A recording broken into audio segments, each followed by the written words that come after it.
What are some of dark events happened in history not many people know about? The death of Roger Williamson at the 1973 Dutch Grand Prix. In the 1970s era of Formula 1, the cars weren't far off from being an overpriced metal coffin on wheels, surrounded by highly flammable fuel, and during the Dutch Grand Prix, this became painfully obvious indeed. Roger Williamson crashed out after a tire puncture, and his car came to rest upside down, with him trapped inside. He was not seriously hurt by the crash, but then the fuel tank ignited and the car burst into flames. Another driver named David Purley was behind Williamson when the crash occurred, and he saw the whole crash unfold. Purley stopped his car on the other side of the track, ran across an active racetrack, and proceeded to try and save Williamson's life. This is where the dark part of it comes in, and depending on your sensibilities, downright outrageous and disgraceful. None of the trackside marshals had any fireproof equipment, which prevented any of them from helping Purley to right the burning car. They also had a grand total of one fire extinguisher between them, which was incapable of putting out the flames. Additionally, not a single other driver who saw the calamity stopped to help, despite Purley's frantic waving to them, to try and get anyone to assist in saving Williamson's life. Meanwhile, race control decided not to halt the race despite a flaming wreck being present on track, and it took almost 10 minutes before the fire engine arrived on site, by which point, Williamson had asphyxiated from the smoke and flames. As soon as the fire was out, they simply put a blanket over the burned out car and continued racing. Later on, other drivers and the race controllers would claim that they assumed Williamson's car was actually Purley's, and that there was no one at risk at that time. Something that the many hundreds of people within the grandstands would strongly disagree with. Williamson burned to death right in front of a grandstand packed with spectators, who all got a front row seat to watching Williamson die before their very eyes. So there you have it, a young, promising driver slowly being burned alive over the course of 10 minutes, a second driver desperately trying in vain to save his life, a group of marshals woefully under-equipped for the job, indifferent drivers, incompetent race control, and a disaster which shook Formula 1 to its core. As a result of this debacle, changes were made to try and avoid this type of event occurring again in the future. The biggest change was the mandate that marshals should wear fireproof clothing, and it was also noted that drivers were more willing to stop at accident sites to assist in rescuing fellow drivers. This was most clearly seen during the 1976 German Grand Prix at the Nürburgring Nordschleife, where Guy Edwards, Harold Ertl, Brett Lunger and Arturo Merzario all pulled over to assist in getting Niki Lauda out of his burning Ferrari. After the infamous crash that took him out of the German, Austrian and Dutch Grand Prix. The Halifax Explosion. Regarded by many as the biggest man-made explosion prior to the invention of the atomic bomb. A ship laden with explosives collided with another vessel in Halifax Harbour. The resulting explosion flattened much of the city's downtown core, killing roughly 2,000 and injuring 9,000. The blast is said to have temporarily displaced the water in the harbor, forming a tsunami that reached up to 15 meters high, surging over the wreckage of the waterfront. The following day, Halifax was hit by a blizzard that dumped 40 centimeters of snow on top of the city, further complicating rescue efforts. The city is also home to a cemetery where many victims of the Titanic were laid to rest. It is said that the body identification system developed at the time of the Titanic's sinking in 1912 aided efforts to identify victims of the Halifax explosion in 1917. The Radium Girls.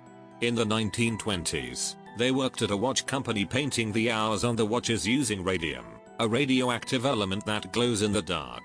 They did this with no PPE and weren't told radium is dangerous.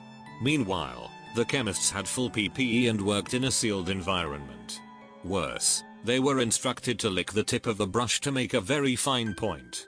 Some of them would paint their nails or their teeth with it for fun when they went out at night. They would develop cancer whenever the paint touched, and many of them had such decay in their jaws that their mandibles had to be held on with bandages.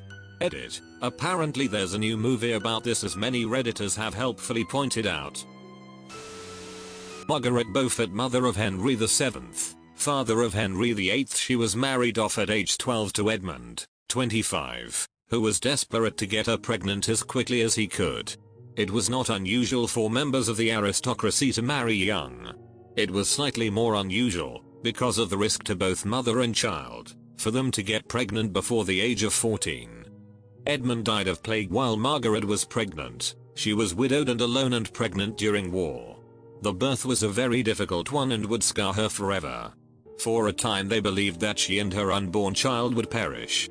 Not only was she very young, but she was also slight of stature and undeveloped for her age, so it's a wonder she even survived childbirth.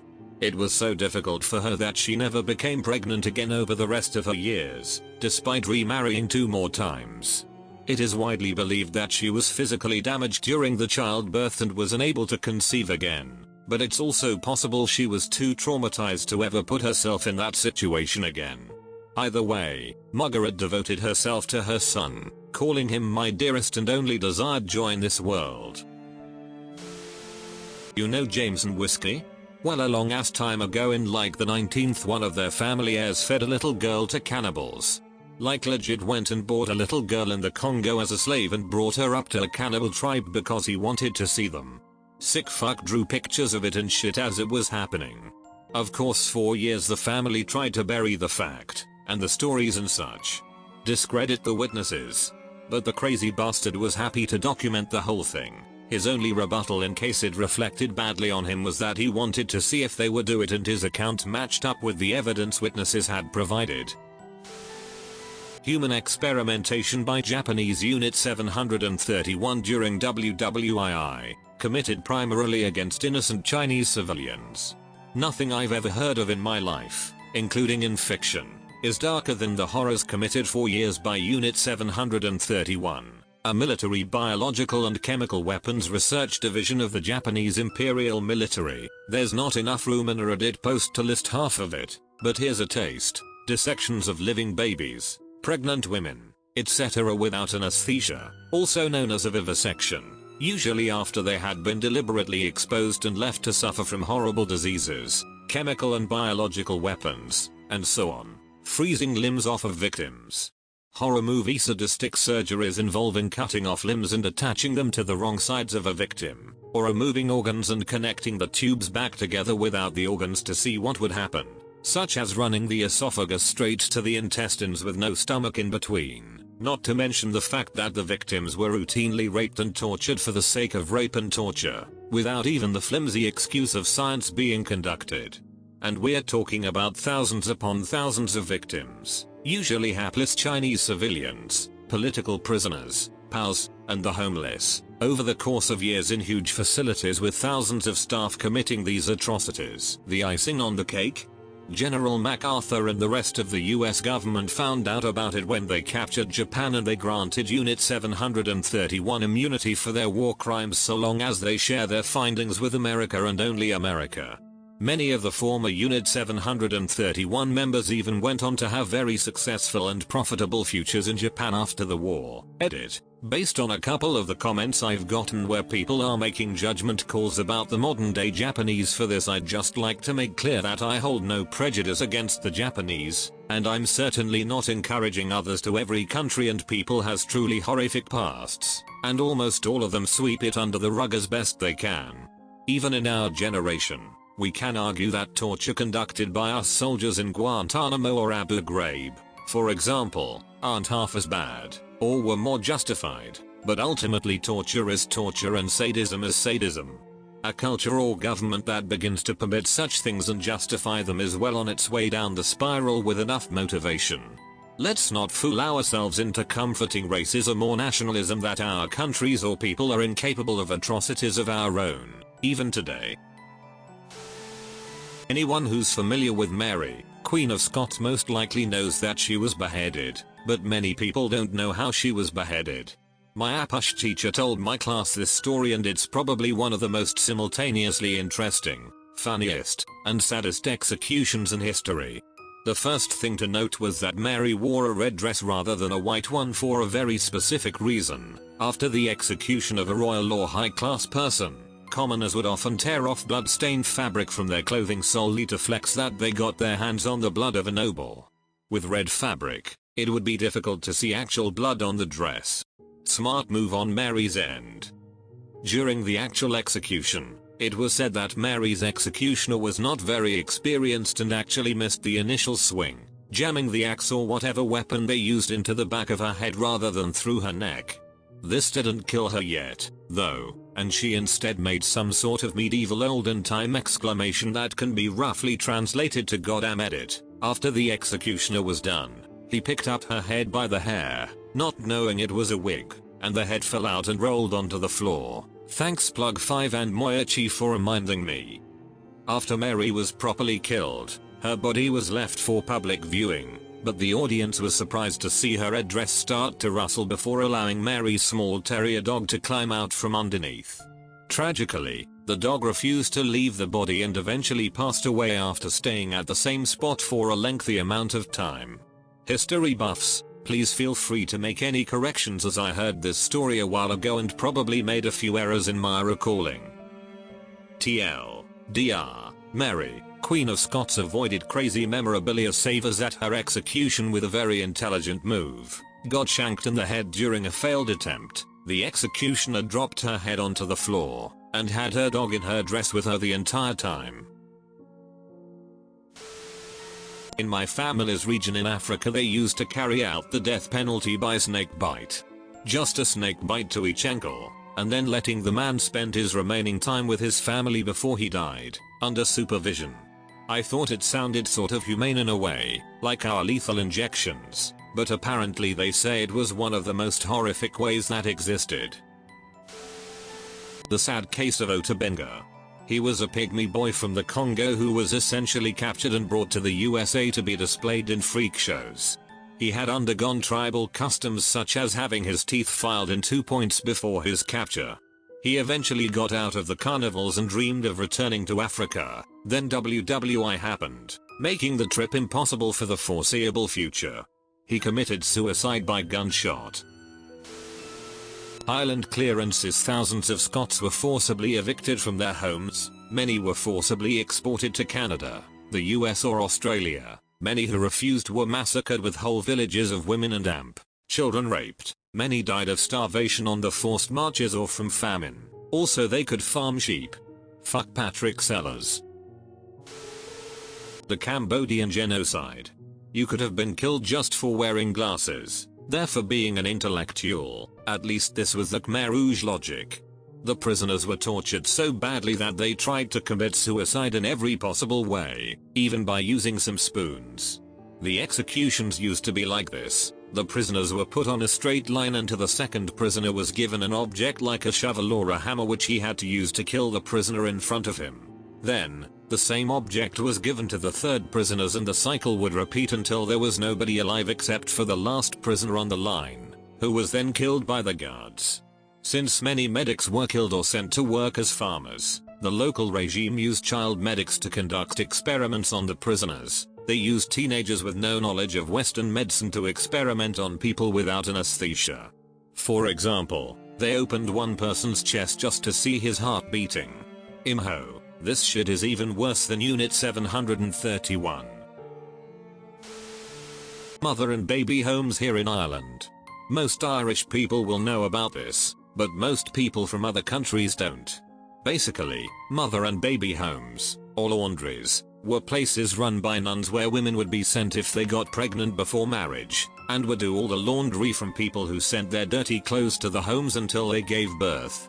During childbirth they would be provided with no real medical procedure, anesthesia or etc., and the nuns would often verbally abuse them during the process for being so sinful as to have sex before marriage. When the baby was born, the umbilical cord was cut and that was the last contact the mother would have with the baby. Ever. The nuns would only ever rarely let the baby live, and if they did it would be abused by the nuns its whole childhood for being the product of sin. But, most of the babies didn't survive, and you would think, maybe, they would be killed humanely. Nope. Dropped into a septic tank.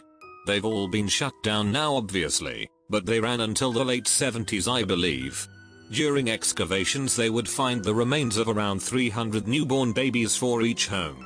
I apologize if any of this is a little inaccurate. I will gladly correct myself if I've gotten something wrong. I wrote my undergraduate history thesis on human zoos at the 1893 and 1904 World's Fairs. Even people who are vaguely aware this was a thing may not remember that the US government specifically sponsored the anthropology department in 1904. It was organized so that fairgoers walked up a hill, and the people on display evolved from the most ape-like to the most civilized. At the bottom of that hill were pygmies from the Belgian Congo, at least one of whom had been saved from the infamous Force Publique when they sold him to a fair recruiter. After the fair, that recruiter took him home, to a village that had already been burned by the Belgians. He begged the recruiter not to leave him there, so the recruiter took him to Nick and gave him to the American Museum of Natural History, who loaned him to the Bronx Zoo, which put him on display in the ape house. His name was Ota Benga, and he got out of the zoo after African American church groups protested. He tried to build a life in America for over 10 years before he shot himself in 1916. Farther up that hill were Ainu people from Japan, and a large contingent of Filipinos. The US had recently taken the Philippines as a colony. A few months after the fair closed, one of the Ainu wrote to someone they'd met in St. Louis to report that they'd made it home safely, and explain how they were spending all the money they'd made in tips on new livestock. Continuing up the hill, there were also Native American people, including Geronimo, who was still being held as a prisoner of war by the US Army, some 20 years after the Indian Wars were over. In his memoirs, Geronimo writes about the soldiers taking him on the Ferris wheel in order to make fun of him, and how he reclaimed the moment by teasing them right back. Another Indian resident at the fair irked the fair governors by spending her tip money on a baby carriage for her kid. They thought it would be more authentic to carry him around on a board, but she liked the labor-saving carriage. She won that argument. At the top of the hill was a model Indian school, of residential school infamy. The teenagers on display there were proof of how savages could be civilized into almost white passing specimens. The girls' basketball team from that school competed against other teams that traveled to the fair, and the girls were, in effect, world champions. When the fair was over, they all got sent back to reservations or shipped off to good Christian families who wanted free labor. I try to remember these stories because it helps me think about the humanity of the people on display, and always remember not to tolerate systems that can dehumanize people to that degree.